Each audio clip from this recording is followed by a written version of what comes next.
Spoštovani gostje, dragi poslušalci, lepo pozdravljeni v amfiteatru druge gimnazije Maribor. Veseli in počaščeni smo, da lahko danes gostimo literarni večer v organizaciji programa Ars Radia Slovenija, posvečen večkrat nagrajenemu romanu In ljubezen tudi avtorja Draga Jančarja. Ker je roman eno izmed besedil na letošnji maturi iz slovenščine, je današnji dogodek še posebej aktualen in zanimiv za naše dijake ter dijake gimnazije Murska Sobota, ki so danes tukaj z nami. Še posebej nas veseli, da je scenarij današnjega dogodka pripravil naš nekdanji sodelavec Drago Meglič. Prisluhnili boste lahko odlomkom iz romana, ki jih bo interpretiral igralec Branko Jordan, sledil pa bo pogovor z Vladom Motnikarjem, v katerem bodo sodelovali dijaki naše in Murskosoboške gimnazije. Prepričan sem, da boste ob spremljanju današnjega dogodka uživali, hkrati pa poglobili razumevanje in doživljanje tega izjemnega Jančarjevega romana. Želim vam prijeten in poučen literarni večer.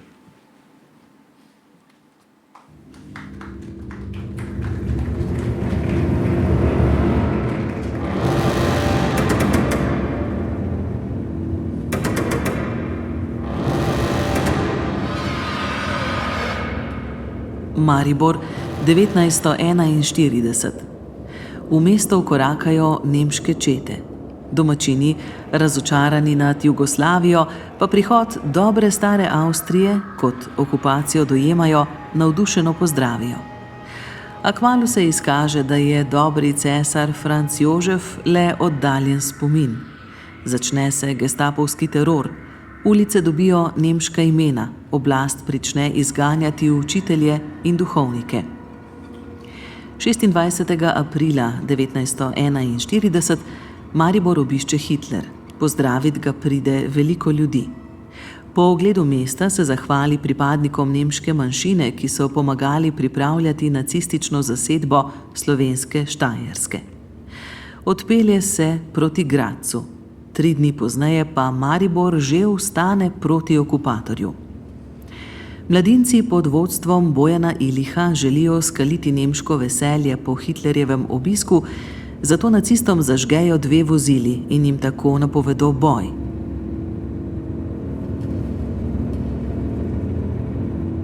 Roman In ljubezen tudi, ki ga avtor opredeljuje kot roman o ljubezni, Drago Jančar postavi v zadnji leti vojne na Slovenskem.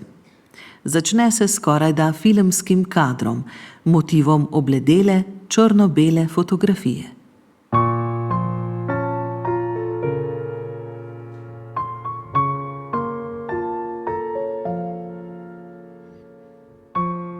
Na posnetku, ki ga je ujel neznani fotograf, sta 2 vitki dekleti.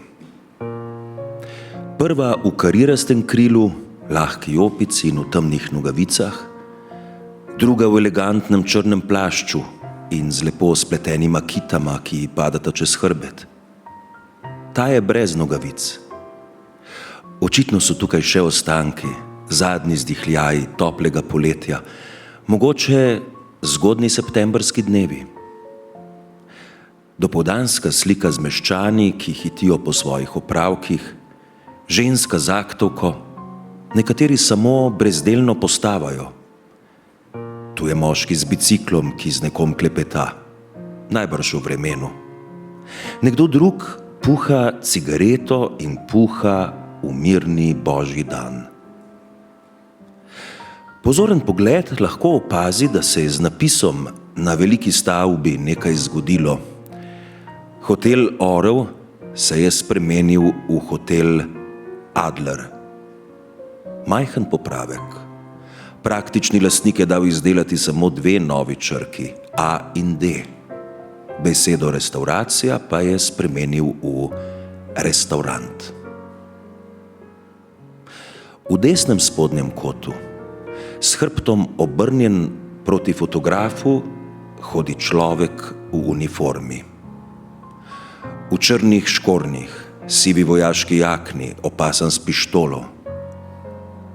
Idilična slika mirnega zgodnjejesenskega dopoldneva na neki mariborski ulici se nenadoma spremeni v trenutek nevidne napetosti. Odkot prihaja? Kam koraka moški v uniformi, ki je skoraj zanesljivo uniforma pripadnika enot Schutzstaffel? Neznani SS-ovec prihaja z roba slike in se namenja v njeno globino. Sonja Belak, ena od prijateljic, v oficirju prepozna znanca iz otroštva Ludeka Miškolnika. Dekle s fotografije, tak je tudi naslov prvega od 4 poglavij, steče za njim in ga nagovori. Čeprav se je Ludvik, kot se sedaj imenuje, sprva ne spomni, povabilo na čaj sprejme. Naslednji dan se sestaneta. Obersturmbannführer pa pravilno predvideva, da ga bo prosila za uslugo, le da ne za svojega očeta, ki je Ludvigu nekoč operiral koleno. Po pomoti so aretirali mojega prijatelja. Silovito bruhne iz nje nekaj, kar je bilo dolgo zadržano. Od takrat, ko je tekla za njim po ulici. Po pomoti. Mogoče so ga zamenjali za koga drugega. Razume se, da po pomoti, zmeraj je po pomoti.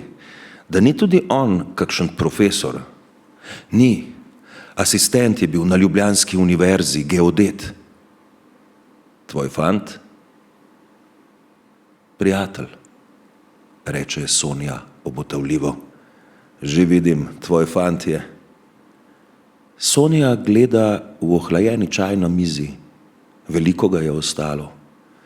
Naglo izpije, da je skodelica prazna. Joj, kako si želi, da bi se ta pogovor čim prej končal. Samo zato si me ustavila na cesti, da bi prosjačila za svojega fanta? Kako mu je ime? Valentin. Valentin Gorjan. Ludvik potegne iz žepa beležko in zapiše njegovo ime. Sonja s kotičkom očesa opazi, da od drugih miz pogledujejo k njima. Nekdo se polglasno zasmeje. Njihov kolega ni samo kavalir, temveč v kavarni tudi dela. Njegova služba je že takšna, da je treba delati tudi pozno popoldne in v kavarni in v lepi družbi. Zapiše tudi svojo telefonsko številko, iztrga list in ji ga potisne čez mizo. Zdaj je stvar uradna, reče. Nepremično jo gleda, njeno sklonjeno glavo, išče njene oči, ki blodijo po prostranstvih velikih oken, za katerimi žari toplo večerno sonce.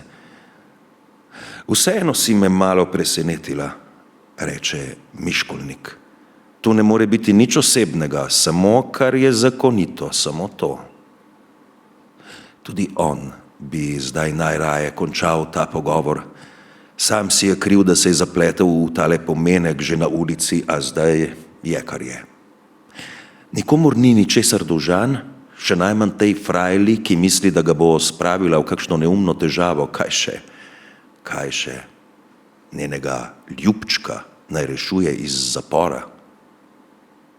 Pokliči me čez 2 dni, vseeno reče. Pozanimal se bom. Ko vstaneta in ji pomaga obleči jopico, začuti, kako ji drhtijo ramena. Ampak da se razumeva, ji tiho, skoraj šepetajoče dahne v uho. Moraš me poklicati. Če me ne boš, te bomo poiskali.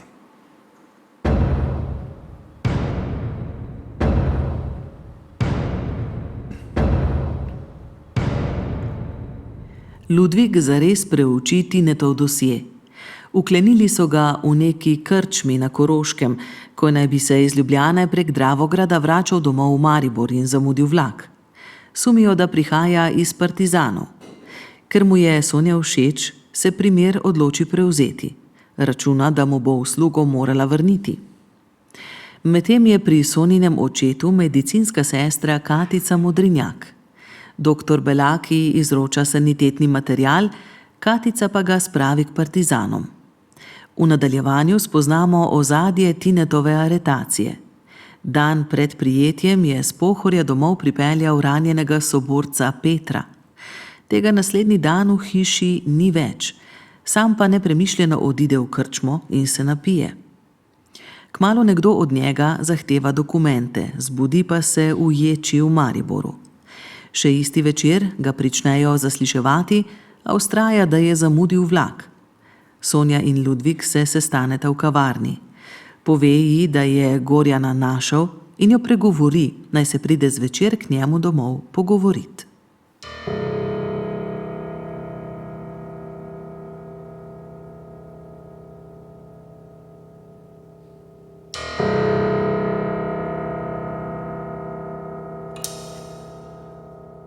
Veš, zakaj si tukaj, Sonja? Molčala je. Vsaj pokimaj, če ne moreš odgovoriti. Pokimala je. Stopil je za njen hrbet in tam obstal. Čutila je toploto njegovega telesa. Slišala je, da hitreje diha. Dotaknil se je njenih las. Roka mu je zdrsela po laseh na njeno ramo in tam obstala. Srce ji je začelo spet divje utripati, kakor malo prej, ko se je vzpenjala po stopnicah. Klavir je zdivjal v finale, orkester mu je komaj sledil. Udarci klavirja, udarci srca. Oče ve, da si tukaj? Odkimala je. Tako je bolje, je rekel. Bolje je tako. Tudi druga roka se je spustila k njej. Čutil je, da ji dviguje lase na tilniku. Zatrepetala je in se sklonila naprej, da bi se umaknila. Sklonil se je nad njo in ji zdrsel z ustnicami po vratu, pod lasmi, ki jih je zdaj skoraj krčevito stiskal v pesti. Zabolelo jo je, zastokala je. Takoj se je umaknil. Slišala je njegovo dihanje za svojim hrbtom. Sleci se, je rekel. Ni se premaknila. Poslušala je njegovo dihanje, klavir, udarce svojega srca. Zdaj bo postal grob, je pomislila. Ljubi Bogec, v kaj sem se spravila. Postalo jo je strah. Ves čas jo je bilo strah. Zdaj je trepetala od strahu. Ljubi Bogec, kaj je vse to? Sem to jaz? Hvala za Malinovec, kaj počnem tukaj? Ni postal grob, ni zaupil. Rekel je z mirnim glasom, kolikor ga je dopuščalo njegovo nemirno dihanje: če hočeš, lahko tudi greš. Mirno lahko odideš. Lahko bi dodal, a vedeti moraš, kaj to pomeni. Vedela je, da bi lahko to rekel, in vedela je, kaj pomeni, če zdaj gre. Siloviti udarci klavirja, bliskovita bravuroza se je zlila v melodično bučanje orkestra, zadnji takti, konec. Plošča se je v prazno vrtela na gramofonu. Sonja je rekla, da bi mogoče zdaj spila tisti konjak. Kaj delaš? Je rekla. Kaj delaš z mano? Ko se je pozneje velikokrat s tesnobo spominjala večera, ki ji je spremenil življenje, pravzaprav je nanj mislila sleherni dan. Vsako noč, ko se je iz nemirnega spanca prebudila v svoji sobi in pozneje na pogradu neke barake, se nikoli ni natančno spomnila, kaj se ji je po tistem konjajku dogajalo. Morda se kratko malo ni hotela spominjati podrobnosti vsega, kar je sledilo. Se morda sploh ni bilo nič takega, kar je sledilo. Ko je že stala ob tisti fantovski posteli ob steni, je prosila, naj ugasne luč. Ugasnil je luč. Slišala je, da je nekaj padlo po tleh, morda težka sponka pasu njegovih hlač. Neznane roke so v temi segale po njej. Sopenje ob njenem ušesu, poljubljal jo je po obrazu, z mokrim jezikom ji je drsel po koži na vratu, njegova sapa je smrdela po konjaku, skušal jo je poljubiti. Umikala je ustnice in obraz. Ne boj se, Je soplo v njeno uho, pazil bom pazil. Kaj bo pazil? Kaj bo pazil, da ne bom zanosila? Da ne bom zanosila? Sopenje in težko telo ob njej, kaj dela z mano? Kaj delaš z mano? Segel ji je z roko med noge, jo umaknil. Premikanje v temi, vonj po znoju, majhne odvratnosti, vse večje. Telo velikega kuščarja v temi leze nanjo, z mokrim jezikom ji liže vrat. Legvan, varan, zver s tankimi, ostrimi zobmi, oblivala jo je slabost, a nenadoma je telo kuščarja popustilo, omahnilo, uplahnilo, umaknilo se je. Kaj se je zgodilo? Nič se ni zgodilo. Nič se ni zgodilo. Obležal je poleg nje. Nemočno, tuje moško telo. Kaj se dogaja? Glasno je sopel, plošča na gramofonu je škripala, pokrila se je z odejo. Ne vem, kaj me je zašepetal. Vstal je, slišala je, da si nekaj oblači, hlače, srajco. Prižgal je luč in sedel k mizici. Popravljal si je lase na čelu. Sonja je nepremično ležala in gledala v strop. Ležiš tukaj kot hlod, je siknil. Ni čudno, da ne morem. Čutila je, da ji silijo solze v oči. Ne bom zajokala, ne bom. Zvrnil je kozarec konjaka, vstal je in si s tresočimi rokami tlačil srajco za hlače. To se mi še nikoli ni zgodilo, je rekel, kot bi se opravičeval, a hip zatem je skozi stisnjene ustnice spet jezno siknil. Ni čudno, ležiš kot hlod in nič ne daš od sebe. Še zmeraj je gledala v strop. Ni vedela, kdaj se je oblekla in kako je odšla. Pred srečanjem s Sonjo Ludvik zasliši Tineta. Podpisati mora izjavo, da ne bo deloval proti pravnemu redu Rajha. Nato pa ga Ludvik izpusti in mu prilepi rep, 2 zasledovalca, ki mu bosta noč in dan za petami. Hvala, je nehote rekel Valentin. Zahvaljujem se vam. Ves se je tresel, ni mogel verjeti. Vstal je in s tresočimi nogami stopil k vratom pisarne. Ko je prijel za kljuko, ga je ustavil Miškolnikov glas. Meni se ni treba zahvaljevati, je rekel tiho in z nasmeškom. Miškolnik je znal brzdati svoja čustva. A da bi temu človeku pustil oditi z mislijo, da bo čez nekaj dni oddivjal k svojemu dekletu, to je bilo tudi zanj preveč. Malo strupa mu bo nalil v dušo, ne more drugače. Časi so težki, svet je zapleten, življenje je zapleteno. Dekle tega Gorjana, če je sploh še njegovo dekle, je tudi njemu všeč. Močno se mu je približala. V kratkem se mu bo povsem približala, še bolj, kot si morda sama misli. Če se ne bo približala, pa to kreaturo prestrašeno še zmeraj lahko spravi nazaj v zapor. Morda tega ne bi smel reči, a nisi mogel pomagati. Moral je. Sonji se zahvalite. Valentin je držal za kljuko. Ni se obrnil, da bi videl Miškolnikov smehljajoči se obraz. Dobil je udarec v hrbet, strel. Preluknjalo ga je do srca, srce se mu je za hip ustavilo, a ni hotel pogledati v obraz temu človeku, ko bi le bilo mogoče nikoli več. Odprl je vrata in stopil na hodnik. Kmalu po izpustitvi iz temnice Tine poišče Sonjo.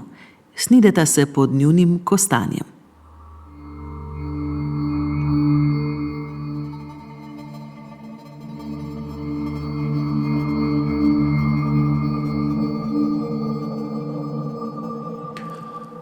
Me ne boš objel, je rekla. Prišel sem se ti zahvaliti, je rekel suho. Usta je imel suha, čeprav je bilo vse naokrog mokro in mu je voda povzela za srajco, še zmeraj je stal v temi. Premaknil se je, da bi se izognil debelemu curku, ki je priletel z veje nad njim. Svetloba ulične svetilke mu je obsijala obraz. Jezus, je rekla in dvignila dlan k ustom. Kakšen pa si? Pod očmi je imel črne podplutbe, beločnica levega očesa je bila zalita s krvjo, čez usta na isti strani glave je imel prilepljen bel obliž. Skušal se je nasmehniti. V ustih sta mu v zgornji vrsti manjkala zoba. Njen obraz je spreletela rahla groza, odpor do nečesa, česar ni poznala. Tega ni pričakovala. Takšen, je rekel. Ljubi moj, je dahnila. Kaj so počeli s tabo? Imel sem srečo, lahko bi bil v krsti. Molčala sta. Čakal je, da bo nekaj pojasnila. Ni nujno, da bi bil v krsti, je rekel. Lahko bi me poslali tudi v lager. V Dachau pošiljajo. Tam nekje na Bavarskem, pri Münchnu. Pa te niso. Niso me. Izpustili so me. Kakšna sreča. Spet molk. Ne bo povedala, je pomislil. Ničesar ne bo pojasnila. Ni bila sreča, je rekel. Policist, ki me je zasliševal, je bil neki Mariborčan, piše se Miškolnik. Tale Miško me je izpustil. Po licih so ji začele povzeti solze. Ni jih bilo dobro videti, ker so se ji po licih poznale tudi kaplje dežja, po laseh, ki so se štrenasto razpuščali čez obraz. Zaprla je dežnik, da bi ga lahko objela. Ni ga objela. Stala je tam v dežju, brez besed, objokana, premočena. Rekel je, da se lahko tebi zahvalim. Zato sem tukaj. Prišel sem se zahvaliti. Moj oče, je zajecljala. Moj oče ga pozna. Pred vojno smo skupaj smučali na Pohorju. Potem pa očetu. Zahvaljujem se tudi očetu. Sonja čuti, da se je med njo urinilo nekaj neprijetnega. Razideta se, oba vedoč, da je slovo dokončno. Tine odide in se kmalu izmuzne tudi repu. Miškolnik bi se lahko znašel v težavah, zato napako sklene popraviti, kajti kjer odpove eden, lahko odpovejo vsi. Strojepiski Fridi ukaže pripraviti formular za napotitve. Nekaj trenutkov je še premišljeval, potem je začel narekovati. V zvezi s primerom Gorjan, tukaj navedite številko akta Gorjan, sem po naknadno prišel do ugotovitve, da je bila najbližja sodelavka izpuščenega in po tednu dni izginulega Gorjana njegova prijateljica, s katero sta bila v ugotovljenem intimnem razmerju Sonja Belak, študentka medicine na Reichsuniversität Graz. Zaslišanje ni potrebno, že po dosedanjih indicih je dovolj dokazov za njeno delovanje, ki terja osamitev in napotitev v ustrezno ustanovo. Katero? Je vprašala gospodična Frida in potegnila papir iz pisalnega stroja. Kaj katero? Je nejevoljno revsknil. Obrazec, je rekla gospodična Frida, izpolniti je treba spodnji del. Dajte sem, je rekel in ji potegnil list iz rok. Obrazec se je glasil: Der Umstand genannte ist 1 zu entlassen, 2 zu überführen in A. U-Lager, B. Lager Nord, C. Schutzhaft bis. Nekaj časa si je ogledoval papir in drsel s pogledom gor in dol po različnih možnostih. Obkrožite 2B, je rekel čez čas. Lager Nord, je vprašala.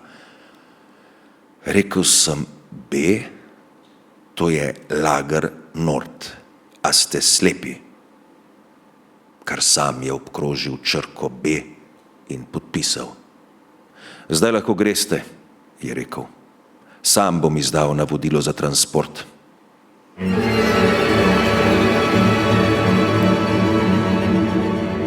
Zvečer Sonjo policija pripre. Po 3 dneh v zaporu jo brez zaslišanja skupaj s 30 ženskami z vlakom odpeljejo nekam proti severu. Prvo poglavje se zaključi spomladi 1945. Mariboru se bliža Rdeča armada in čeprav se nemški poraz nezadržno bliža, Ludvik vestno opravlja svoje delo in podpisuje sezname za ustrelitev.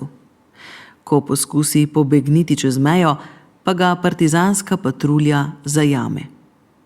Drugo poglavje, objem v mlinu, se začne s Tinetovo vrnitvijo k partizanom. Tam vlada čudno vzdušje, sprejmejo ga hladno, prijatelj Vasja ga opozori, da bo moral marsikaj pojasniti. Navrže mu, da ga je morda rešilo, da je Sonja s kom spala in mu napove preskus lojalnosti. V retrospektivi nam pisatelj predstavi začetke zveze med Sonjo in Tinetom. Kljub težkim časom živita samo za ljubezen in vojno komajda opazita. V Gradcu preimenujejo fakulteto, z univerze vržejo profesorje in študente Jude, vojna pa vstopi tudi v Maribor, kar se kaže v plakatih in javnih napisih v nemščini, rasnem ocenjevanju in čiščenju. Tine kmalu Sonji z Goethejevimi verzi sporoči, da odhaja med partizane. V sintetični pripovedi Vasja Tinetu napove zaslišanje. Vodja obveščevalcev Borben, paranoičen zaradi ovaduhov, mu ne verjame in zahteva, naj se dokaže v akciji pod vodstvom Poldeta. Po vrnitvi pa kljub uspešno opravljenemu preskusu oba razoroži in ju zapre v mlin k drugim osumljencem. Z motivi naglih sodišč in montažnih procesov se začne zasliševanje z mučenjem in usmrtitvami. Tine pa ob tem doživlja podobne občutke kot v gestapovski ječi.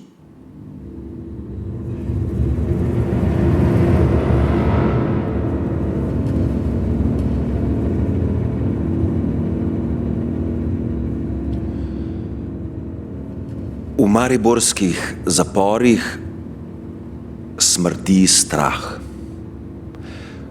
Ko začnejo odklepati celice in kličejo imena tistih, ki ne pridejo nazaj.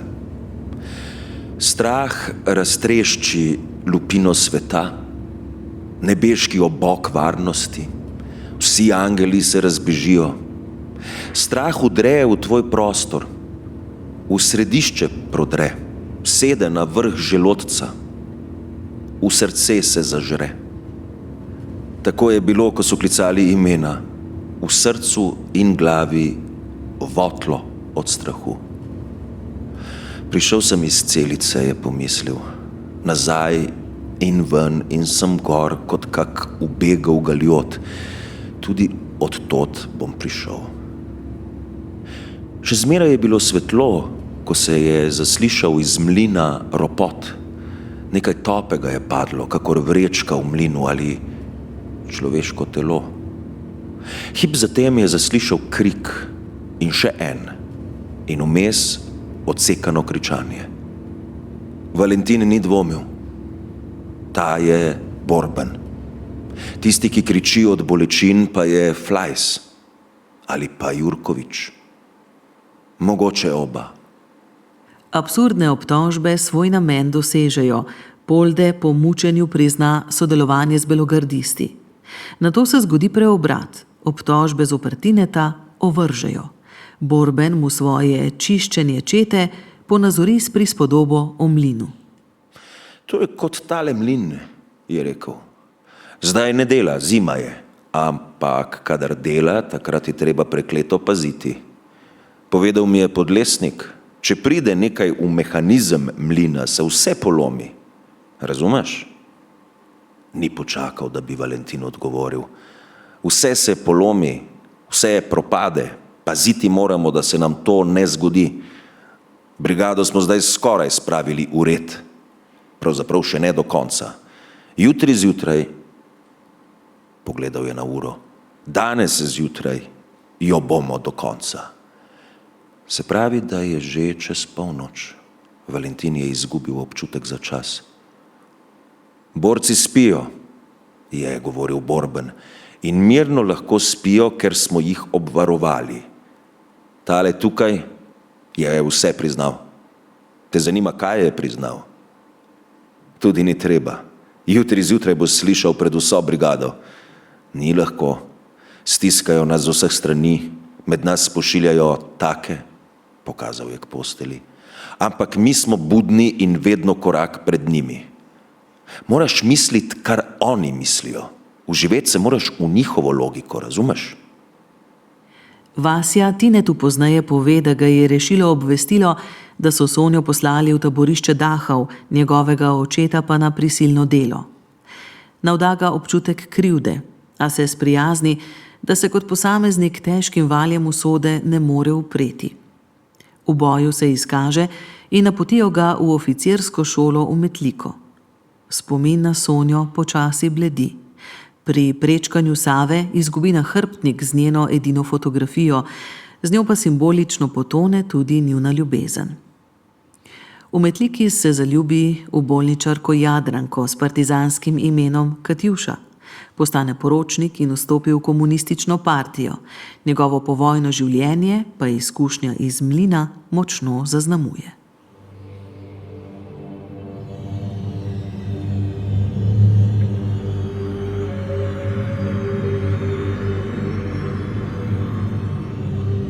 Preživel je, a ostal je v objemu iz mlina. Nima časa razmišljati o zlu, ki je prišlo nad deželo, nad vse, van, ki ga je obsedlo. Nima časa, ker vse noči dela, nenehno je v akciji, preselitve. Potrebujemo stanovanja za svoje ljudi. Nemce in nemškutarje je treba zmetati ven. Čiščenje bande, bi rekel Borben, in prav bi imel. Banda so bili, vsi v tem mestu. Ne čisto vsi, ampak večina pa zanesljivo. Mirno so živeli naprej, medtem ko smo mi tam gor scali kri. Delal je v vojaški upravi mesta, veliko dela je bilo. Sedli so v njihove pisarne, v kleteh so bili zaprti drugi. Iskali so ljudi iz policije, gestapa, uprave mesta. Nikogar niso našli. Kako je le Valentin mislil, da bo našel Miškolniga? Prav je imel Vasja, najbrž so ga že zdavnaj poslali braniti Berlin ali pa jo je pravi čas potegnil čez mejo v Avstrijo. Zdaj je bila tam spet meja, med novo Titovo Jugoslavijo, kot so ji naenkrat rekli, in z zavezniki zasedeno Avstrijo. Skupaj z oboroženim spremljevalcem je pozvonil tudi na vratih Miškolnigovega stanovanja. Tam so bili neki stanovalci iz Prekmurja. Rekli so mu, da se je gospa, ki je tukaj stanovala, že med vojno odselila. Kaj pa Miškolnik? Pripadnik nemške varnostne službe, SD-ja? O njem niso ničesar vedeli. Nekaj prestrašenih nemških vojakov so zmetali iz postelj. Vsi so trdili, da so bili mobilizirani, nihče ni bil nacist. Seveda. Nihče se ni prostovoljno boril za Hitlerja. Nekaj so jih pozaprli, nekaj jih je pobegnilo v Avstrijo. Ni imelo smisla. Stvar je postajala nekoliko brezupna. Komu naj se maščujemo vzori krvavi? Aretirali so nekaj ljudi, ki so delali v okupatorjevi administraciji. Potem je prišel ukaz aretirati vse Nemce in nemškutarje in vse sodelavce okupatorjev. Tu pa je bila izbira naenkrat velika.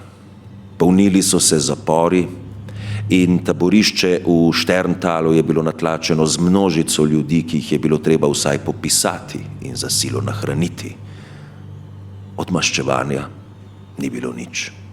Gestapovce bi bilo treba streljati pred zidovi, kjer so streljali oni, jih obešati na drevesa, kamor so naše ljudi obešali oni.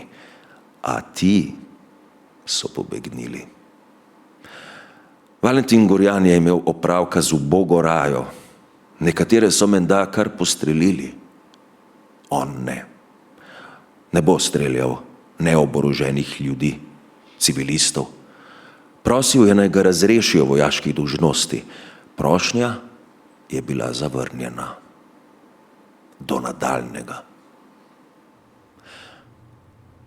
Hodil je po mestu in gledal mlade ljudi. Zakaj so tako veseli? Tudi on je bil prve dni vesel, bil je opoj zmage.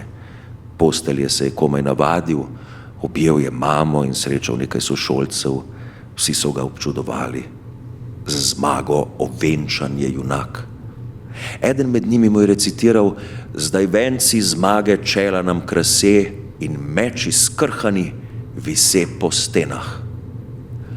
A že po nekaj tednih se je poletje sreče ob osvoboditvi spreminjalo v zimo nezadovoljstva. Čeprav je bilo poletje, je bila v duši zima. Bil je naenkrat tako sam. Razen bojnih tovarišev, s katerimi je popival po delu, je bila tu samo objokana mama, ki je čakala očeta. Nikogar ni bilo. Ni bilo Sonje, ni bilo Poldeta. Vasja je delal noč in dan, postavljal je novo vojsko, bodel se je z oficirji, ki so prišli iz Srbije in niso razumeli, da tu že imamo svojo slovensko vojsko. Valentin je životaril. To ni bilo življenje.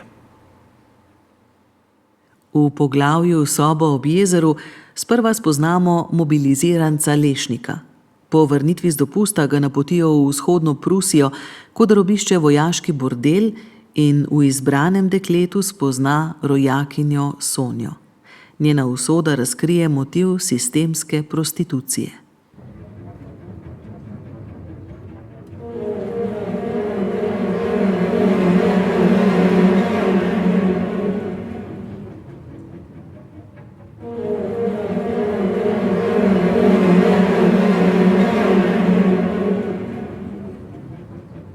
Šele zdaj je doumel, da je dekle iz njegovih krajev tukaj pod prisilo.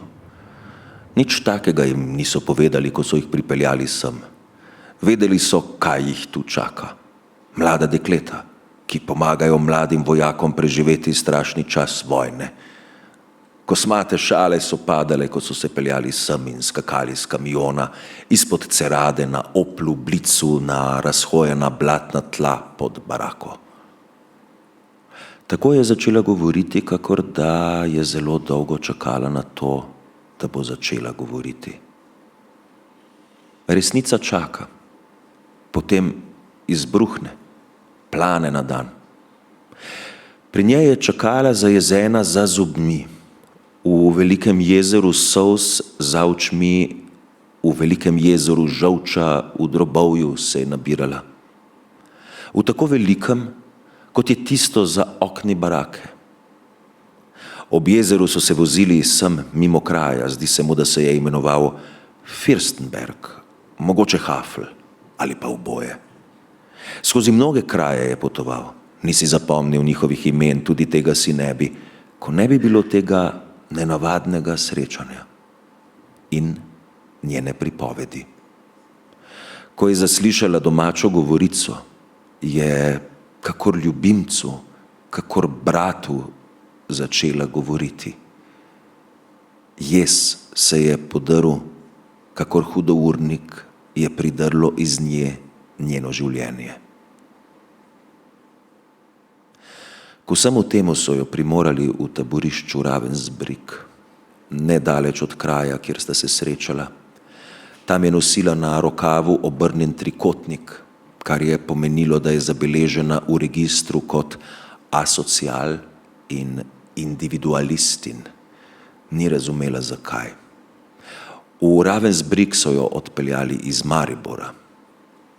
Lešnik je ni vprašal, zakaj, zakaj so jo odpeljali, vojak ne sprašuje nepotrebnih stvari. V Ravensbrücku so zaprte ženske, lačne so, prezeble. Nosila je lesene cokle, ki v blatu in mrazu primrznejo na podplate. To je čisto blizu, prav tako blizu jezera. K njej je prišel SS-ovec, ne ta, ki stoji pri vratih, pač pa vodja straže v taborišču, in jo odpeljal v ambulanto. Tam se je okopala, pregledal jo je zdravnik, potem se je vrnil oficir, pogledal zdravniški list in ji povedal, da bo sodelovala v posebnem programu, s katerim pomagajo nemški vojski. Glede na svoje fizične in umske dispozicije je za ta program ustrezna. Ima dobro rasno oznako, ni judinja. Če bi bila judinja, ne bi mogla sodelovati v tem programu. Tudi nemško dobro zna, to je pomembno. Vojaki, ki jim pomagamo v tem programu, je rekel, potrebujejo toplo besedo, včasih tolažilno. Vsakdo, je rekel, mora po svojih močeh prispevati k zmagi domovine. Nekatere ženske, ki so se znašle v tem taborišču, kopljajo pesek. Ni prijetno delo, a ga opravljajo. Druge, ki imajo srečo, delajo v Siemensovih obratih. Celo plačane so za to. 6 mark na dan. Njo bodo najprej preizkusili. Vikal jo je. Preizkusili vas bodo. To so tudi storili. Skozi hodnik, kjer je sedelo nekaj deklet s pogledi uprtimi v tla, so jo odvedli v poseben prostor. V njem sta bili postelja in miza s steklenico neke pijače, morda žganje. Smrdelo je po žganju. Preizkusili so jo.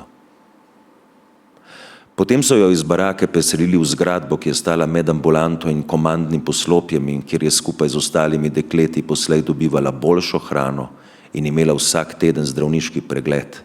Dobila je svojo sobo, kamor so vsak dan in vsako noč prihajali stražarji in kapi.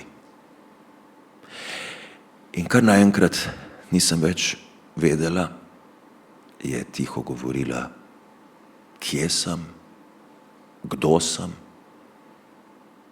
koliko sem stara, zakaj sem v tisti sobi, kaj počnejo z mano. Gledala sem in ničesar več razumela. Potem so prišli stud, gnus, jeza, obup, nazadnje vdanost, neka notranja sila preživeti.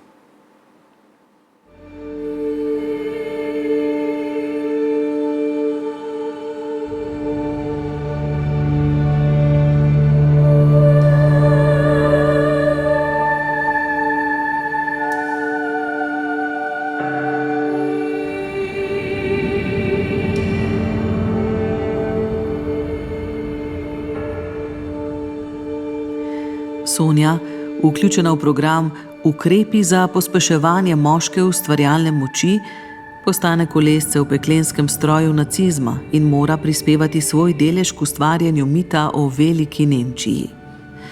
Po srečanju z Lešnikom zboli za pljučnico. Kot uradno zapiše zdravnica Inge in tako prepreči, da bi se vrnila v bordel, pozneje pa jo reši še drugič. Naposled aprila 1945 taborišče osvobodi Rdeča armada. Sonjo pa odpeljejo v zavezniški sanatorij. Domov odide septembra z zadnjim transportom.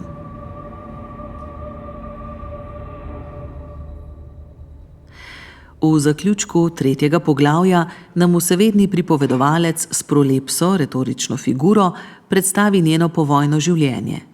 Kako išče Tineta, a iskanje opusti. Kako ji oče priskrbi delo v bolnišnični administraciji. Kako neha brati Tinetova pisma. Mnogo pozneje Sonja v časopisu prebere napoved srečanja s pisateljem, ki je napisal roman o predvojnem Mariboru. S tem postmodernističnim posegom Jančar seveda meri nase in na svoj roman Severni sij. V knjigarni, kjer naj bi srečanje potekalo, najde Byronovo zbirko in se ustavi pri pesmi Ne pojdeva več v dvoje v prevodu Janeza Menarta.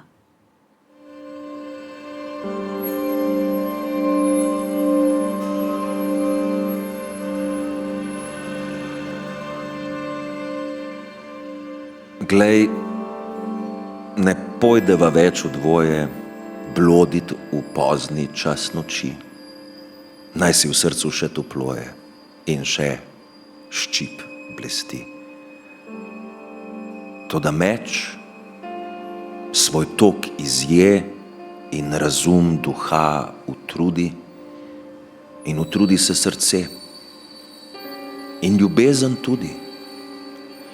In zato, čeprav lepo je v noči sanjati s teboj, le ne pojdeva več v dvoje blodit v lunin soj.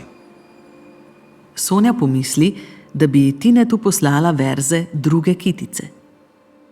Toda meč svoj tok izje in razum duha utrudi in utrudi se srce in ljubezen tudi. Šele sedaj namreč njuno slovo razume. Ljubezen se je pod bremenom časa preprosto upehala. To pa je tudi ena od osrednjih idej romana. Iz knjigarne odide, ne da bi dočakala mladega pisatelja. Ljubezen je dočakala epilog. Ubežnik, zadnje poglavje romana, se prične novembra 1945. Katica, četrti osrednji lik romana, v svoji kleti odkrije ranjenega neznanca. Predstavi se ji kot Miran Požarnik, ubežnik iz Šterntalja, taborišča za sodelavce okupatorjev.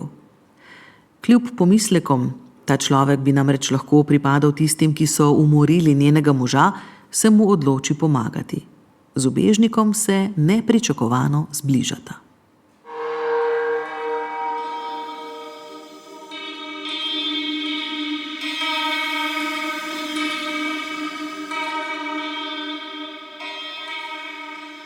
Odšel je v klet in ni zaklenila vrata za njim. Ni mogla zaspati. Odprla je okno, da je v sobo bušnil sveži nočni zrak. Legla je na posteljo in poslušala oddaljujoči se hrum vlaka, sopenje lokomotive in drdranje vagonov, korake na ulici in pomenek moškega in ženske, njen smeh. Potem je vse potihnilo. Gledala je v strop in čakala. Ni se začudila, ko je zaslišala cviljenje podbojev na vratih. Stal je tam, kakor da si ne upa stopiti bliže. Čutila je njegov pogled na sebi. Morala bi reči nekaj odsekanega in razločnega in vrata bi se spet zaprla. Odšel bi po stopnicah nazaj v klet. Molčala je in gledala v strop tudi potem, ko je stopil bliže in sedel na posteljo. S hrbtno stranjo dlani je pobožal njeno roko, ki je negibno ležala ob njej. Srh ji je šel po koži, ko je dotik zdrsnil gor do ramena in se je tam obrnil in spremenil v prijem. Imel je vlažno dlan. Najbrž ga je strah, je pomislila. Boji se, da bom zavpila. Ni zavpila. Glavo je obrnila k njemu in v poltemi poiskala njegove oči. V njih ni videla več nobene hvaležnosti, nobene prošnje, nobenega izgovora. V njegovem pogledu je bila neka odločenost. Tudi če bi mu ukazala, naj se umakne, se ne bi umaknil. Morda bi se umaknil, če bi zakričala, da bi skozi odprto okno njen krik odmeval po prazni ulici. Takrat bi se morda umaknil in izginil nazaj v klet. Zapri okno, je šepnila. Vstal je in stopil k oknu. Umaknila se je na sredo široke zakonske postelje in odkrila odejo. Katica naslednji dan v službi izve, da je iz taborišča pobegnil neki naci. Ubežniki doma prizna, da je v resnici Ludvik Miškolnik. Izpove ji ljubezen, a Katica ga pomni in mu pokaže vrata. Nekaterih dejanj se ne da uravnati. Ko se pozneje z avtobusom vrača iz Maribora, vozilo ustavi policija. Voznik je skozi okno nekaj govoril z miličnikom, ki je stal ob avtobusu, potem je zaprl okno in rekel: "Še enega so dobili." Avtomobili na cesti so se začeli umikati, okorna avtobusna škatla se je začela tresti, motor je hrumel, avtobus je zadenjsko speljeval nazaj na cesto. Katica je ubrisala šipo, zarošeno od dihanja in toplote človeških teles. Široko polje se je v daljavi izgubljalo v meglici, nalahno je naletaval sneg. Ko je avtobus spet potegnil, je videla, da na njivi med koruznim strniščem nekaj leži. Nekaj zgrbančenega, kot bi tam ležal mrtev kurent. Človek je ležal. Okrog njega je stala skupina moških. "Niso ga samo dobili, ustrelili so ga," je rekel šofer avtobusa v tišino, ki je lebdela v gostem zraku. Obšla jo je slabost. Moški v blatu je imel oblačila potegnjena čez glavo, ležal je na boku, med rumenimi koruznimi štrclji. Noge je imel čudno zverižene, kakor da bi bil ravno poskušal vstati. Bel hrbet, moker od snega, se je svetil iz črnega njivskega blata. Za vratom je imel nagrbančen moder pulover. Eden od moških, ki so stali ob truplu, je držal v rokah plašč, mrtvečev plašč, Pavletov plašč. In moder pulover, pomazan z blatom okrog vratu ležečega človeka, nad belim hrbtom, na katerega je padal moker sneg in se topil na koži, ki je bila še topla. Avtobus je počasi odpeljal mimo avtomobilov, ki so stali ob njivi. Gruča ljudi okrog mrtvega ubežnika je izginjala v megleni daljavi, šipo je spet prekrila vlažna koprena. Potem je nekdo le odprl okno. Gosti zrak v prostoru se je v hipu razredčil. Zadihala je. Slabost je minila, a začutila je, da ji po licih drsijo solze, kar same od sebe. Roman se konča po dolgi zimi leta 1946. Nekdo skuša igrati na klavir. Čez ravnico beži pisk lokomotive, vlak drdra čez Dravski most. Jančarjev monumentalni roman o usodi ljubezni v času sovraštva, uničenja in zla tako sklene svoj epilog. Za seboj pa pušča nemalo nerešenih vprašanj, ki se dotaknejo slehernika. Kako pozicija oblasti človeka spremeni? Ali zmore ljubezen kljubovati vsemu? Se iz napak zgodovine lahko učimo za boljšo prihodnost? Zakaj silnice časa iz človeka izvabijo najslabše? Odgovore naj si vsak bralec poišče sam. Roman in ljubezen tudi, pa naj bo opomnik, da vrednote, kot so humanost, požrtvovalnost, ljubezen in sočutnost, nikoli ne smejo kloniti pod bremenom oblaka zla, ki se zgosti nad našimi glavami.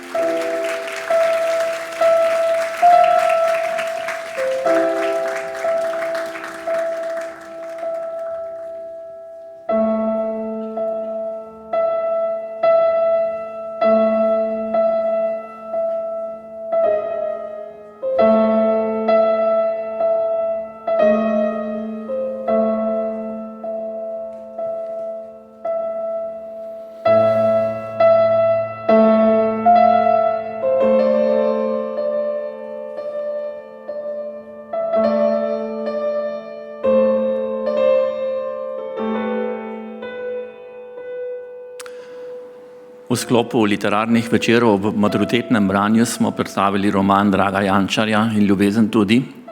Poslušalcem pred radijskimi sprejemniki naj povemo, da smo oddajo živo ustvarili pred dijaki in profesorji druge gimnazije Maribor. Pripravil pa jo je profesor slovenščine na gimnaziji Murska Sobota, Drago Meglič.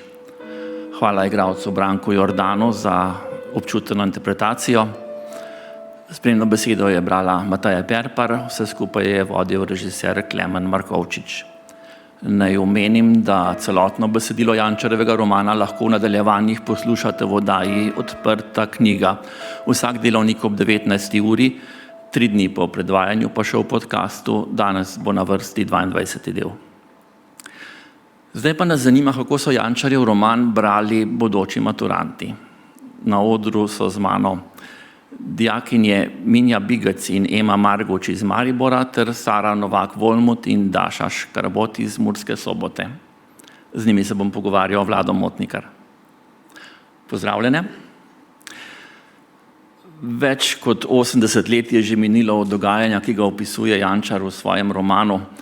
To je generacija vaših starih staršev, celo prastaršev. Kako lahko te čase doživljate danes? Menim, da lahko te čase danes doživljamo predvsem drugače, najbolj iz šolskih učbenikov, tako tudi iz literature. Zdi se mi pa, da moramo pri branju romana do branja romana vseeno dostopiti nekoliko drugače, kot pa do kakega drugega, ki bi bil recimo popolnoma fiktiven. Saj je na vse zadnje dogajalni čas, torej druga svetovna vojna, resničen, tudi osebe, dogodki, kraji, ki jih omenja avtor, so resnični. Zato menim, da ta čas in roman zahteva kritičnega bralca z določeno mero tako literarne kot tudi zgodovinske širine. Hvala, Sara. Še Daša iz Murske Sobote obe? Ja, bi se kar strinjala s Saro. Mislim, da so romani oziroma nasplošno vsa literarna dela tega obdobja izrednega pomena, vendar se jih sodobni bralci morajo lotevati z določeno distanco. Opisani so dogodki, grozoviti dogodki, ki so človeka resnično postavili pred preizkušnjo, v katero se je težko vživeti. Poleg tega so v prozi, dotično tudi v romanu in Ljubezen tudi, opisani fiktivni liki, vendar so se ti dogodki dogajali tudi resničnim ljudem v nekem prostoru in času in so zelo zaznamovali njihova življenja ali jih celo uničili, prehitro in tragično končali. Jančarjev roman je postavljen v Maribor. Že na naslovnici vidimo fotografijo nekega kraja v Mariboru. To so kraji, ki jih poznate, mariborske dijakinje še toliko bolj. Ali to kaj vpliva na vaše branje romana? Bi dodali še k temu, kar so razmišljali kolegice iz Murske Sobote? Meni se zdi, da definitivno, če beremo roman, ki se dogaja v kraju, ki ga poznamo, vpliva na naše dojemanje romana. Tako ga lahko dojemamo bolj čustveno izrazitejše. Lahko se poistovetimo z določenimi kraji, na kateri imamo sami spomine. Prav tako izboljšuje orientacijo v zgodbi. Saj si lažje si znamo predstavljati vse skupaj in kako si dogodki sledijo. Po drugi strani pa Minja in Ema iz Maribora. Ja, jaz bi se z Minjo popolnoma strinjala, da se veliko lažje poistovetiš z literaturo, ki vključuje nekaj tebi poznanega. Bi pa rekla predvsem, da seveda se moramo zavedati, da prozo glede na svoje izkušnje in pa na svoje interese vsakdo razumeva drugače. Se mi pa zdi pohvale vreden Jančarjev skorajda naturalističen pristop do opisovanja dogodkov, ki so ekstremno zgodovinsko točni, kljub temu, da je roman seveda produkt fikcije in da osebe v njem niso bile resnične. Je pa kljub temu, da naš zgodovinski učni načrt zajema diskusijo o drugi svetovni vojni, tako o drugi svetovni vojni nasploh, kot o drugi svetovni vojni na Slovenskem, mislim, da zaradi te oddaljenosti, kot ste že sami omenili, so dogodki segajo že 80 let v preteklost, se dijaki težko poistovetijo in pa razumejo roman kot nekaj drugega, kot fikcijo. Mislim, da je to zaradi te oddaljenosti težavno. Če smem dodati, meni se zdi, da je potrebno prebirati take romane, zaradi tega, ker na trenutke se nam lahko zdi, če se pri zgodovini, ponavadi pri zgodovini pogovarjamo o teh dogodkih, da so tako oddaljeni, v bistvu pa niso, zaradi tega, ker pač so iz časa naših starih staršev. In v bistvu s takimi deli se krepi tudi empatija in solidarnost, hkrati pa so lahko vodila, kako živeti oziroma kako ravnati, da se grozote zgodovine ne bodo ponovile. No. V naslovu romana je ljubezen tudi. Kaj so osrednje teme? Je ljubezen osrednja tema ali je mogoče še kaj? Sobota?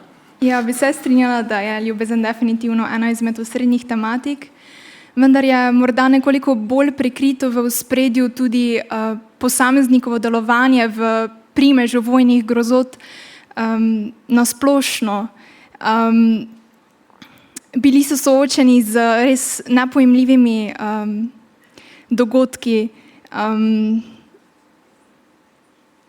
Bi pomagala?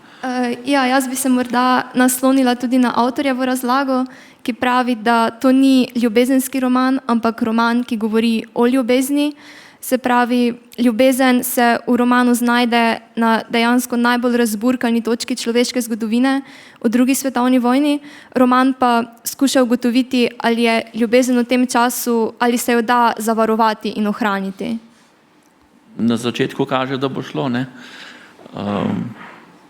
Ljubezen premaga vse in se zaslepi, celo pravi na nekem odlomku, razen vojne dodaja. Potem nasilje, zlo, strah postavi Jančar nasproti ljubezni, hrepenenju, upanju. Sama sem mnenja, da mogoče bolj kot ljubezen je, ja, definitivno je ljubezen velik del romana, ampak je v ospredju tudi tematika vojne oziroma motiv vojne in pa predvsem kako vojna in te strašne okoliščine, okupacija vpliva na posameznika in na to, in kako se mora posameznik zaradi vseh okoliščin spremeniti. In ja. Ja, jaz bi se tukaj strinjala z Minjo. Jaz bi si tudi upala trditi, da je osrednja tema romana vojna. Predvsem zaradi tega, ker dobimo zelo veliko perspektiv te vojne. Imamo perspektivo ze strani okupatorja, ze strani narodnega branilca oziroma partizana in pa tudi iz strani civilistov. Sedaj pa vojna pa prav tako ni opisana samo v nekih vojnih postopkih in pa v bojevanju, ampak imamo na voljo tudi notranja doživljanja te vojne, notranje dileme in pa notranji tok misli, ki ga karakterji doživljajo skozi roman. Tako da jaz bi se strinjala, ja, vojna je osrednja tema romana, je pa ljubezen in pa vprašanje, če bo v tej vojni preživela, tudi ključna. Ja. Se mi zdi, da roman predvsem poudarja tudi to, da so bili posamezniki, da so tudi takrat imeli posamezniki neke subjektivne smernice delovanja, ki so jim tudi v teh vojnih časih ostale pomembne. In se mi zdi, da je to nekemu dijaku, ki na zgodovino gleda morda bolj v ozkoglednem šolskem formatu, premalo poudarjeno oziroma premalokrat nadrobno predstavljeno. Dobro, mislim, se opazila, Jančar pogosto tudi v drugih delih prikazuje vsako dogajanje iz več zornih kotov, ena prednosti, velikih prednosti njegovega pisanja. Tri osrednje liki, Sonja, Valentin in pa Ludvik, saj Sonja in Valentin sta v bistvu stara 5, 7, 8 let sta starejša od vas. Kako bi jo opisali, kakšna sta po značaju na začetku vojne, ko sta še civilista, ko sta še navadna mladostnika? Sicer se mi zdi, da v romanu ni tolikšnega poudarka na predvojnem času.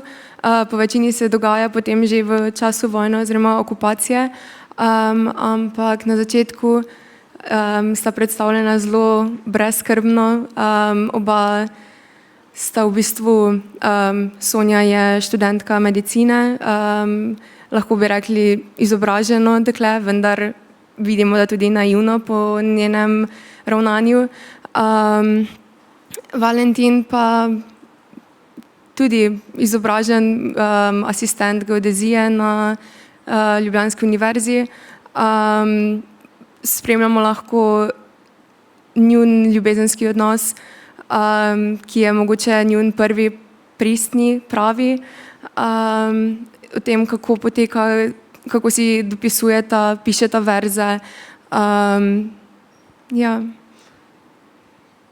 Meni se zdi, da sta pred vojno oba predvsem še zelo neobremenjena z razsežnostmi, ki jih ta prinaša. Tudi Valentin se na vse zadnje odloči za vojno udejstvovanje, ko do njega pristopi študent na fakulteti v Ljubljani. Oba sta pa zelo mladostno razposajena, šaljiva, živahna. To pa se najbolj odraža predvsem v pismih, tudi v poeziji, v sprehodih na Urbana ter v obiskih kina. Ja, predvsem Sonja se mi zdi, da deluje na začetku romana zelo politično neobremenjeno, kljub temu, da je vojna vihra že vsepovsod prisotna. Še sploh takrat, ko prvič pristopi do Miškolnika, kar pa sama nisem nekako doživela kot ignorantsko, temveč nekako pasivno v smislu, da se je upirala sistemu zaradi individualnih upanj oziroma individualnih želj in ne sistemu kot splošni tvorbi oziroma splošnemu delovanju. Ja, prosim, še Ema. Ja, strinjam se z dozdajšnjimi opisi. Mislim, da neko karakterno opisovanje Valentina in pa Sonje v predvojnem času za razumevanje romana v bistvu ni potrebno. Saj lahko prevzamemo, da sta to popolnoma normalna mladostnika in da ne odstopata od večine na nek poseben način. Veliko bolj je zanimiva njuna karakterna oznaka po vojnem času, ampak ja, bi se strinjala z vsem, kar je bilo do zdaj povedano in pa predvsem s tem, da Sonja, kljub temu, da je izobražena, da je študirala medicino, je v bistvu naivna, saj pristopi do SS oficirja z mislijo, da ji bo ta, ker je pripadnik njenega naroda, pomagal, kljub temu, da se mi zdi, da Ludvik na zunaj zelo dobro izraža to, da ni pristaš neke slovenske narodne enotnosti in da v ideologiji podpira Nemce. Zaradi tega si mislim, da je malo bolj naivna. Karakterizacija na začetku je verjetno bolj pomembna kot izhodišče, poudarek je potem na spreminjanju značaja likov, kako usoda vpliva na posameznika oziroma koliko sam posega v usodo. Človek na razpotih časa je tema maturitetnega sklopa. Ravno to je to. Mogoče edino to, na začetku sta predstavljena oba zelo lahkotno in polna upanja, kar pa ravno to upanje se tekom romana spremeni, oziroma ravno ta vidik je tisti, ki se mi zdi, da najbolj vidimo razlike v predvojnem in povojnem oziroma medvojnem času pri njima. Ljubezen se utrudi, potem iz tiste pesmi. No, človek na razpotih časa to zahteva, čas zahteva odločitve. Moraš recimo v boj, greš k oficirju, da bi rešila fanta. Tudi oficir stalno sprejema neke odločitve. Morajo pa sprejeti tudi odgovornost zanje. Plačilo je včasih hudo. Saj Sonja drago plača svojo odločitev. Bi kaj dodali v tem? Ja, če najprej govorimo o tematskem sklopu, o torej človeku na razpotih časa, mislim, da se to navezuje prav na ta ekstrem vojne, kako vojna razkolje vse možnosti, ne samo človeštva, ampak tudi možnosti, ki jih človek ima, saj njegova dejanja dobijo tako širše družbene razsežnosti, saj ne vplivajo več samo na njega, kot tudi zgodovinske razsežnosti, ker sedaj dejanja teh likov v romanu ne ustvarjajo več samo njihove sedanjosti, ampak tudi bodočo prihodnost in skratka zgodovino. Kar se pa tiče dejanj in odgovornosti. Zdi se mi, da mi kot družba dejanja vedno nekako vrednotimo, pozitivno ali pa negativno. In ker imajo dejanja vedno posledice, sem sama mnenja, da lahko dejanju vedno pripišemo odgovornost, ravno zaradi tega, ker ta posledica obstaja. Seveda pa ne smemo tukaj pozabiti na širši in pa objektivnejši situacijski kontekst, kako potem ta dejanja sodimo, ali jih gledamo kot bolj napačna, bolj pravilna, bolj dopustna ali pa bolj nedopustna. Mislim, da je pri ravno tem vrednotenju in pa potem pripisovanju odgovornosti ter nošenju teh negativnih oziroma pozitivnih posledic pomemben ta širši kontekst. Jaz bi morda dodala še to, da ravno ta zavest o odgovornosti za svoja dejanja protagoniste tako romana kot tudi Kocbekovih novel najbolj bremeni, saj so se prisiljeni odpovedati nadzoru nad lastno usodo in se podrediti nekemu zgodovinskemu toku. Zaradi teh odločitev pa se pogosto znajdejo tudi v notranjem osebnem konfliktu. Jančar je postavil tam prispodobo mlina, ne? Mlin melje. Marsikaj zaide v tisto kolesje in človek je potem tam precej namočen lahko. Je pa še vedno, ne? Ves čas je, tu ni samo vojna, ampak je posameznik tisti, osebno usodo vpliva vse dogajanje. Ja, se mi zdi, da izraža tudi to razmerje med človekom kot posameznikom in človekom kot aktivnim ali pasivnim udeležencem zgodovinskega in vojnega dogajanja. Ja, Daša, ja. človek je podvržen neizprostnemu mehanizmu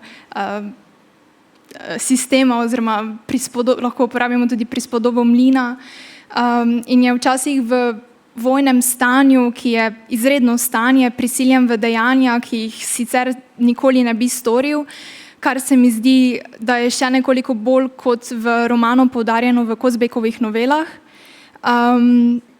Vsi liki v romanu, oziroma nekateri bolj, nekateri manj, so želeli se zoperstaviti zgodovini oziroma postati nekakšni pomembnejši akterji v njej, vendar pa jih je leta na koncu klavrno poteptala, so postali nemočni proti njej. Kaj pa nasilje, oblast, ki spremeni človeka, to lahko spremljamo pri Ludviku. Prej je smučal z njimi, zdaj je pa oficir popolnoma na nasprotni strani. Ja, tukaj bi si spet upala reči, da kljub temu, da se zavedam, da so vsi liki v delu fikcijski, se mi zdi, da Jančar vseeno vleče inspiracijo za te like iz oseb, ki so resnično obstajale. Eden od teh je bil tudi eden izmed višjih SS oficirjev, ki je bil po narodnosti Slovenec, imenovali so ga Hitlerjev menedžer smrti, ki je bil odgovoren za smrti veliko slovenskih kmetov in pa tudi Judov. In se mi zdi, da ljudje konstantno nihajo med tem, na tej tehnici tega, kako so odvisni od družbe in kako so sami odgovorni kot posamezniki. Zdaj zdi se mi, da se to v ekstremih veliko bolj prevesi na stran tega kolesca v nekem stroju oziroma kolesca v mlinu, da smo vsi veliko bolj odvisni od tega sistema in da se mu podredimo ne samo zaradi tega, ker v skupnosti iščemo varnost ali pa ker smo se mu zaradi ukrepov, recimo okupacije ali pa vojne prisiljeni podrediti, ampak kot sem že omenila, ravno zaradi tega, ker v tej skupnosti iščemo varnost in mislim, da je tudi Ludvik med drugim, da ga ne smemo gledati kot izvirno zlobnega, ampak kot nekoga, ki je iskal varnost, ki je iskal uteho v tej skupni neki ideji. Kljub temu, da je šel proti svojemu narodu, je on tudi nek posameznik, ki je trpel te posledice vojne in kako ga je ta kot posameznika potem prevesila v to neko kolo v mlinu. Najbrž ga ne upravičuje, ne. Ja, Mija.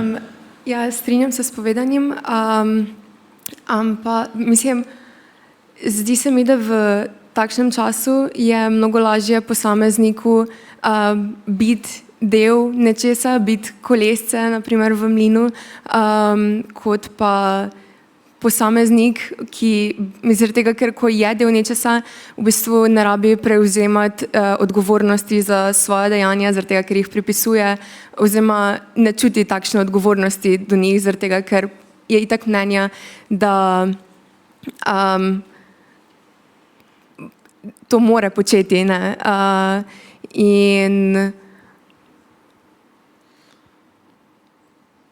Ampak vseeno, nekateri se postavijo po robu, ne. Nekateri se postavijo po robu in plačajo. Ja. Ampak se mi zdi, da je takih malo. No, ampak spreminjajo svet, ne. To pa ja. Govorimo pa o razmerah, ki jih, hvala Bogu, ne poznamo, ne. Prej smo začeli s tem, kakšni so ti liki na začetku vojne, po 3-4 letih so precej drugačni. To je v bistvu romano, kakšni so zdaj na koncu, kaj Sonja ne more več na začetek, tudi Valentin ne, dobro, Ludviga itak potem ni več. Čas hudo spremeni, ne. Razmere spremenijo, nasilje spremeni. Ja, pri vseh treh tisto, za kar so si prizadevali na začetku, nekako propade. Menim, da Valentin postane človek z brazgotinami, sam uteho pred vsemi doživetimi travmami in tudi pred nesrečnim zakonom s Katjušo išče v neki alkoholni omami. Po koncu vojne tudi ugotavlja, da ne želi biti več del povojnega dogajanja in v bistvu le še životari. Ludvik se spremeni iz odločnega nemškega oficirja v nemočnega taboriščnega ujetnika in na vse zadnje tudi ubežnika pred novim režimom, tako da se pri njem situacija zelo obrne, na koncu tudi umre. Sonja pa se mi zdi, da nekako sprejme usodo, ki jo je doletela in potem le živi še iz dneva v dan. Še kakšno mnenje o njih? Ja, mogoče ravno smo se že na začetku, ko smo se pogovarjali, kakšni so ti karakteri na začetku vojne, bi se mogoče potem tukaj ravno s to analizo, kako degradirajo skozi vojno in potem vsi razen Katice na koncu nekako propadejo, ne nas sicer umrejo, vendar pa ne vidijo več smisla življenja ali pa životarijo. Bi rekla, da se mogoče navežemo nazaj na to srednjo vprašanje romana, ali ljubezen preživi, in se mi zdi, da mi kot družba ljubezen zelo velikokrat povezujemo s to mladostjo in upala bi si reči, da Jančar ravno s tem, ko tako izmuči in pa zdegradira te mlade literarne like, pokaže, da ljubezen tukaj med vojno nekako ni uspela preživeti.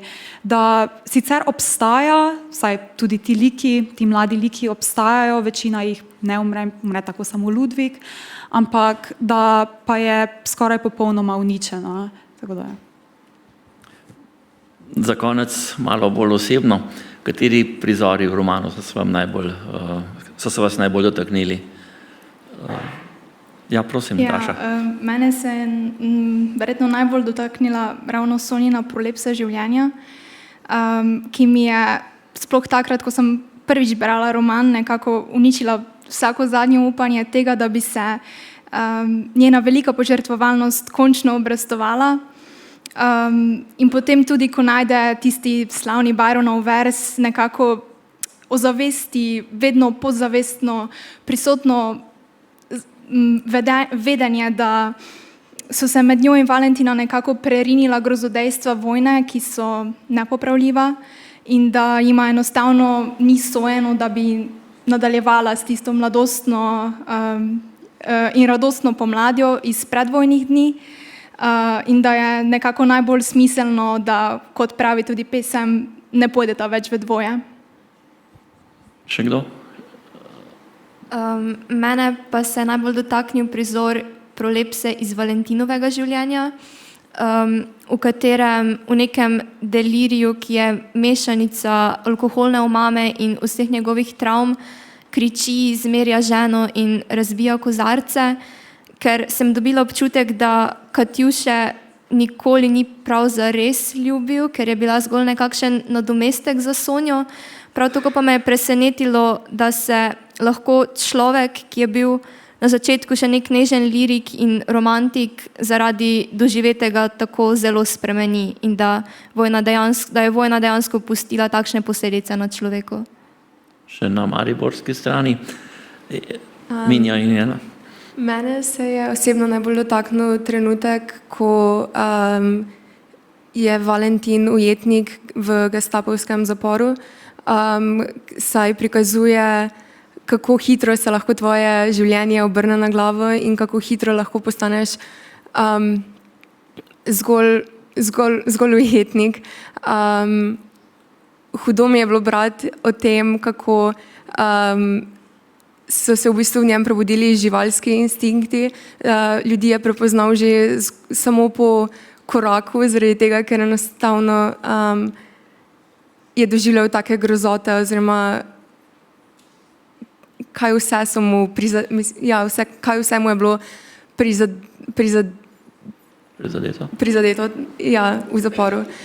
Po drugi strani pa se mi zdi, da je avtor izredno dobro napisal del, kjer se v bistvu Valentin poslovi od spominov oziroma od Sonje, s tem, ko v bistvu reka odplavi nahrbtnik z njeno fotografijo.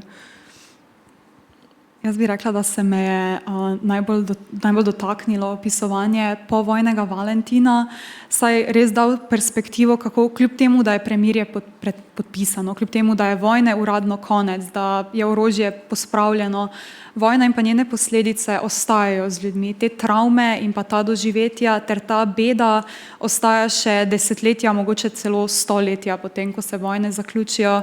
In mislim, da pol to da neki globlji razmislek tudi k temu, kar se zdaj v svetu dogaja in kako se potem to lahko aktualizira, kako v bistvu ljudje iz ne pretirano dobrih razlogov ustvarjamo bedo, ki se potem še tako dolgo, kako dolgo se še ta oblak vleče nad nami.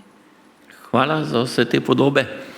Naj dodam še mogoče strah, ki je tudi pretresljivo opisan. Bomo s tem končali pogovor o Jančarjevem romanu in ljubezen tudi z dijakinjami mariborske in soboške gimnazije. Želim vam veliko sreče in uspeha na maturi, uspešno pisanje eseja seveda in s tem vračam besedo v studio. Hvala lepa.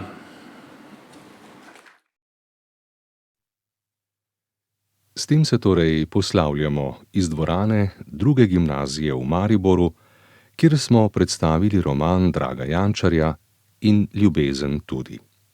Oddajo je pripravil profesor slovenščine na gimnaziji Murska Sobota Drago Meglič. Odlomke je interpretiral dramski igralec Branko Jordan, spremno besedilo je brala Mateja Perpar. Režiser oddaje je bil Klemen Markovčič, glasbena oblikovalka pa Darja Hlavka Godina.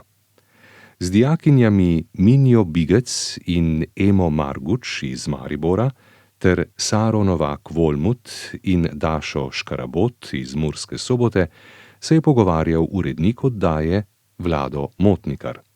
Za prenos in ton so poskrbeli Matjaž Miklič, Urban Gruden in Miha Oblak.